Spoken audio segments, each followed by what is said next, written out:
Yada say some walk up be Adom TV Badwam Jumadi so yada doctor Mame ya Esel ase ono ana na watch mu oni edi nkomo afa a 3D anase malaria ho memfa no saa keke na malaria bawo so na wan treat na ekodru ayi yese +2 ebekun yesre mu pa isusu ma fin no re fin no na de ba na o konko ya wajija tutu wensuo tata mu na pan tonton na pan ton o gatem fie na mu gata fie gumu ho pharmacy gata damani mu abu afaso tonton nko a ti wo mo bi pa no otete a nya no ano no tese nya wo de enti emme wo bebre bata wo wanim ofo pake wo hansa no wo abeto aduro ni ye beto aduro ade ayare se ni ebefiro ni asa nya malaria de na no ye koya na ye bai ti wiki mu nkomo eno no enu ayeto ye hyase ne ya to aso ochina nkwa hoodin wo ho a saka ye ho ye nche 5 minutes ne de abro kosi se fiada ye de ni nyina bewie to bon so obewie no from Monday no to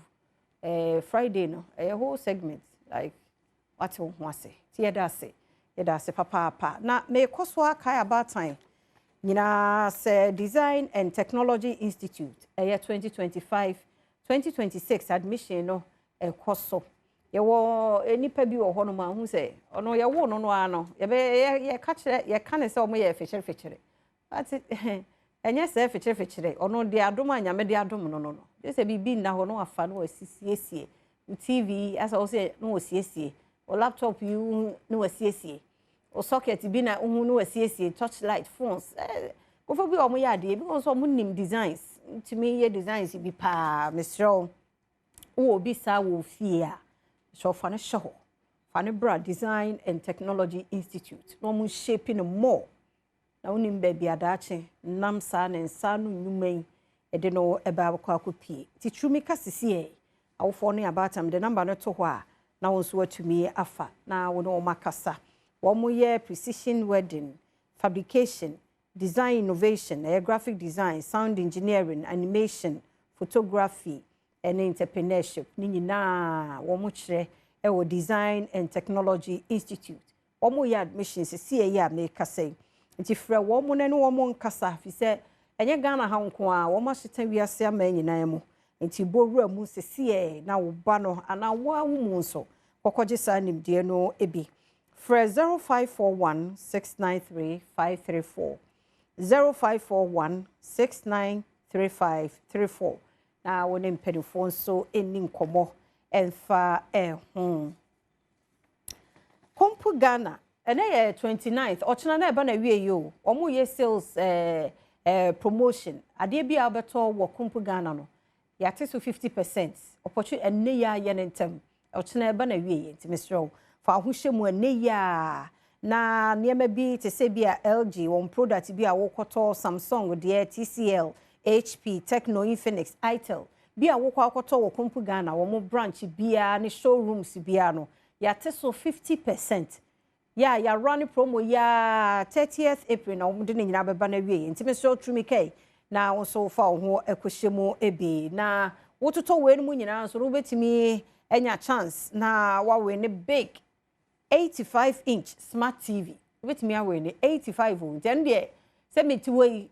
se mi gina wo dem ho. Nti kana fa ho hyem say iPhones wo betimi anya bi laptops juicers rice cookers and niema bebre Kompu Ghana branches ni nyina na eye adwuma nti say wo laptops printers mobile phones televisions air conditions home theaters refrigerators ni nyina Kompu Ghana one more eton bi wo bowra showrooms wo malls e bi te say sprinters Oxford Street any East Lagona ho nyina IT any electronic showrooms no bowra mu a Kompu Ghana one more obi oho na draw kese no beba so 2nd May no mo ye big draw no then no to ade 3,000 Ghana ho we invoice no na je say wo de a enter wo enter just automatically no wan kasa wa ba hyem kura dada ho no na ene me egu so no se wani nsa o ka kire frɛ number 0302752020 0302752020 and our WhatsApp number 0243143143 0243143143 ya sha no so se weri mu nyinaa Woman National Lottery Authority na aiding sell so terms and conditions apply. And then Benada do by this time the new can say I'm a catcher. What we need to I wanna be a faith homeopathic clinic. Memma me no kentin kapa o mo aba o mo boaye e wa pomudin mo ensem edin no anko ankra what is that din enanti wura mu a ohu beto e faith e gidie bibi a wo ye bia sa wo yare na ho beto e gidie enye adure na ma ho to e gidie na wo di shemu no e na ma ho to nti bibi a wo ye bia e gidie nti omo akukuru gidie ato ayaresa bia no so no de na wo so di gidie aka ho no nti tu gidie hia de na esi e say healing nti omo aba Dr. Kwakubuate. Yes, Dr. Kankam Bwadu. Emma Mwache. Na bibi aboko de. De nyame ase prophetess nso ho ye. Na wa hwe. Edi na kofa ba nso ye prophetess. Agwa ne ho hye. Apart from ayaresa no. Spiritually nso ho hye. Wa ya de. Ya chia no ma ye da se. Oda wo me ye hwede. Step ya ma ye nchia wa no pen so. Ne joso. Anopen so ho ayefe. Da se. Ma hu se mo banti. Nchia hwefo ne Ghana fo nyina ehwe Adom TV na no pay. Said ye wadi kan fit homeopathic clinic. Step ya aya na ye danyame ase bebre ye ba wa fidie so ya na ye ka because sometimes ni ye ho ye hwe adanse enkrofo ede ba na sometimes nyare wa bia even we the doctors no ye hwe se e bia yare we die be take some time kaka na within short time nipa no ho ato no na odi adanse mre bia no se ne Ghana for kasa ye kasa ye de nyame ase e wo ho because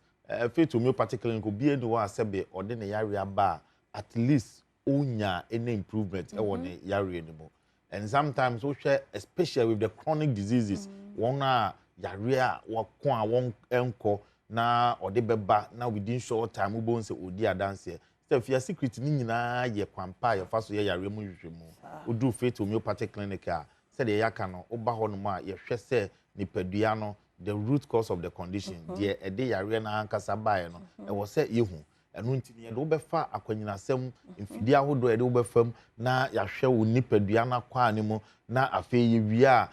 mfidi ahodo e beboa ye ma adekro no yehu a ye beboa atu ase afiri no e boa ye e ma yaresa no e kontem enu ntini mre bia no ye ka se adanse no edoso na ena no pay ye pese ye hwe bibi fa arthritis on se nsuo toto and nsuo toto enka ne no bo on se nsuo start pe obi se mesasabroba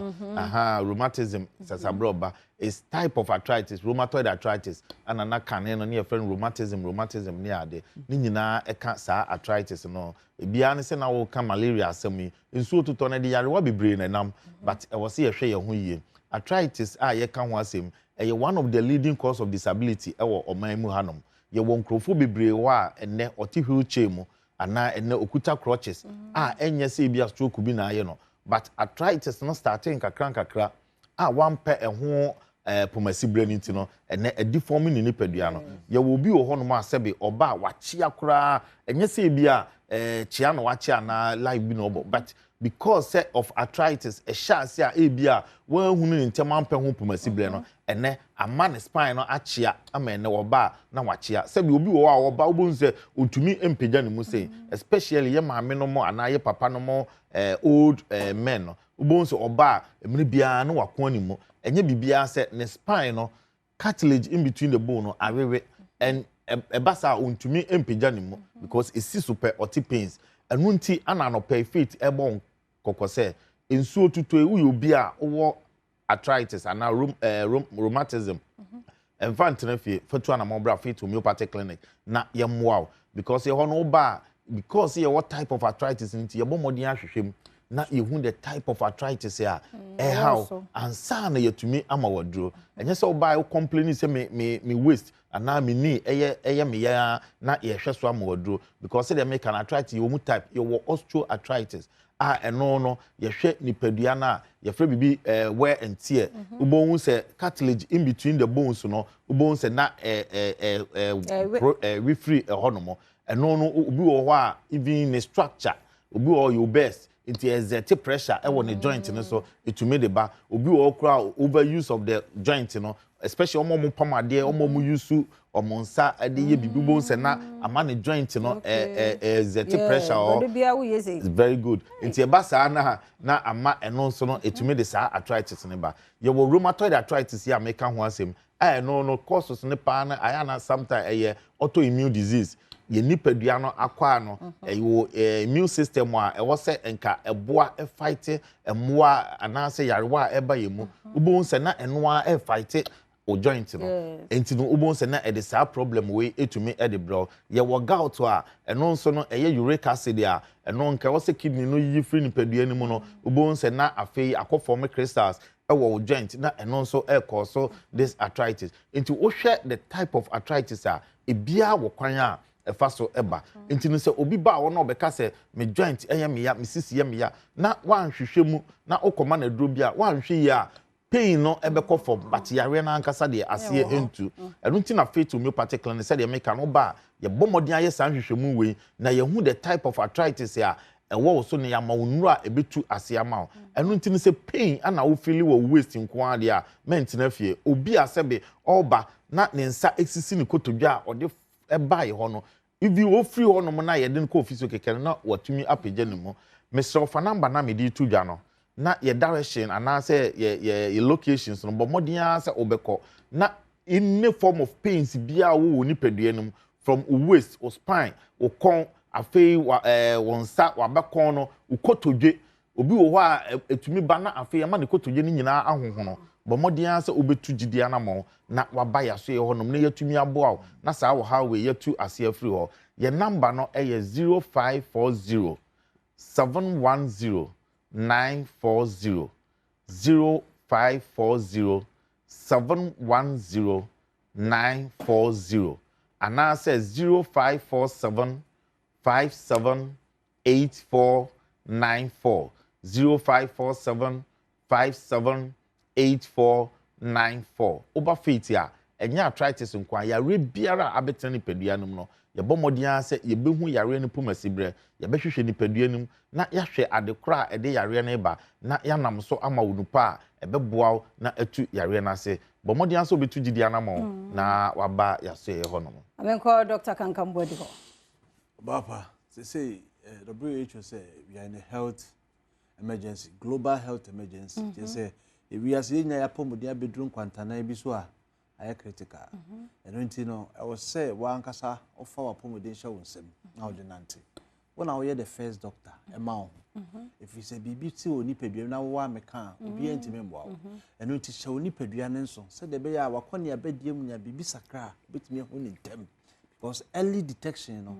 a boy emit me bow. Say, what's now my yard agent Samoa? The gun is getting across here, they will any because you are doing the end stage, complications setting in a we are shiny. Now, a Sayana, dear, I say, remember, and none I hear body will say, oh, Pia. They say your really program be a queer for more dealing with pesticides, weedicides, and what the bomb for. Research I'm here will say almost bono get it to them any friends a fit form of a carburetor no apron and so now all kinds of a friend say industrial emissions are for a call juma factories are holding now you have more opportunities say I'm faith homeopathic clinic no may detox because a bit do say queer for no Coco best son your mabey na yadia de nest na obi na ebe twe na japade ho manso afa no wa amre and unti faith homeopathic clinic ye detox at a reduced price across Ghana your branches ni na en kan kapa na my mom mo bogoso se hwe area ho yes remo monko old aseda na mo meye bi mayen mo pomodi hia yen because the one see Ghana aduane di na ebe du time amoso mo be yi na owo de mo kore ye ni ho sa nti mo mra na ye ntwe sa toxins ni na mfe mo ni padua mu na mo ni padua no intimate respond to treatment research am here say sa de ne petrochemical system na etutu kra drug metabolism kra ntimi ni adwuma yi because intini ni veins no be fam ni nyina no these toxins agitafa enu nti no oba bola so ejahye na watimu obi fie ejahye na ekọ dem ti detox ne de enye obi oye adwuma ye nyina esa mokoye wo so wate so mo ye nko say last Saturday mo media personality kese ba kwa me person me body okoba ono na betina afidie ne so kai video be send o say for the past 10 years ontimi nan to aso 4 hours ye howa onya 4 hours continuous sleep say otimi ada otimi na wose ni na twesi sa that 1 hour 50 minutes na ni ate twesi sa but for the first time in 10 years otimi ada 4 hours to aso a ni ante de nyame ase so obi anfa no ho shey obi na number ne biem na ye wo Santa Maria Abuya Junction hono ma number ne 0540 710 940 0540 710 940 and I say 0244 58 38 59 Santa Maria Abuya Junction here o takrade akọ Anaji police station che ho no mo a yo ho boko sofo nyanko old asida boga abronsa na chi ko for you your laundry managers road police junction ho no ma se kumase na wo dia ahinema kokobin 18 mo ho no ma obia take advantage of this na won so ebe yes detox no na fatwe efia hodo enam ahodo a wawe nchine a wadie je say drinks ahodo a wa mix alcohol do weekend I mix we na mix we utwa na oba bibia we kama yeah that say Faith Homeopathic Clinic Dr. Boateng Dr. Kankamboadu osayo sofo na yete won mon kano detox ne de obia nya bi obia wo akone hohoro body no niema wadi aguma mu anwa atwoku ntini mu kone ko ye won so wa fine na me ha na me kon na me sisi ni nyina efi nko a de bia wudidi gum unje dan clear system ko o mo ateso number no screen ase no mo nkasa wo ye ne sa wie pepepa wo sa fe no wagina brani kai wo nya mota Guinness di afam na akro no ye de ho achele on say de wi anu bossa na wo nya mota Guinness de ho agu nhene na aish make wonu mo atoso na meat pan no moto wo say correct nko ade ane na wi e no nta ni de bia nti say no so moti ene de prepare aha ti mota Guinness ba ya hye no so de ya tro ho mota Guinness a hye so de na wo ho no yellow no say anu odin aha na ya tro ho proudly made in Ghana eno no original mota Guinness no aha no wato bia no B vitamins no ayemu ma tu no mu a hu say we okay now there say we be attest to it